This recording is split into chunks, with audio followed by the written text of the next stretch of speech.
আসসালামু আলাইকুম ওয়া রাহমাতুল্লাহ। আমি আপনাদের সামনে 4টা ভিন্ন ভিন্ন সুগন্ধি নিয়ে উপস্থিত হয়েছি। এই 4টা প্যাকেট মিলে একটি প্যাকেজ। এগুলোকে ইনসেন্স কোন বলে। বাখুর বার্নার কেনা আমাদের সকলের পক্ষে সম্ভব হয় না, কেননা প্রায় 2000 টাকা বা তার উপরে এইগুলোর প্রাইস। তো বাখুর বার্নার যারা আমরা ইউজ করতে পারছি না বা পারি না বা করি না, তাদের জন্য খুব সহজে বাখুর বার্নারের ফ্লেভার পাওয়া সহজ। আমাদের এই ইনসেন্স কোনগুলো যদি আপনি আপনার রুমে জ্বালান, তাহলে আপনার রুমকে সুগন্ধিময় করে দিবে।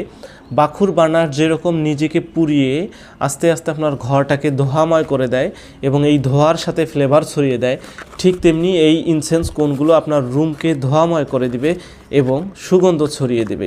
আপনি আপনার ইবাদতখানায়, আপনার বাসায়, আপনার বেডরুমে, আপনার ওয়ার্ক স্টেশনে, যে কোনো জায়গায় এটি ব্যবহার করতে পারেন। একটা প্যাকেটে প্রায় 12টা করে কাঠি আছে, 12টা করে ইনসেন্স কোন আছে। একটি কোন প্রায় 10 থেকে 12 মিনিট ধরে জ্বলবে এবং সুগন্ধ ছড়িয়ে দেবে। এই ইনসেন্স কোনের স্মেলগুলো 1 থেকে 1.5 ঘন্টা স্থায়ী থাকবে আপনার রুমে ইনশাআল্লাহ তাআলা। রমজান মাসে নামাজ রুমে এটা ব্যবহার করতে পারেন। আপনি মসজিদে, আপনার ঘরে, আপনার বেডরুমে, আপনার ওয়ার্ক স্টেশনে এগুলো ব্যবহার করতে পারেন ইনশাআল্লাহ তাআলা।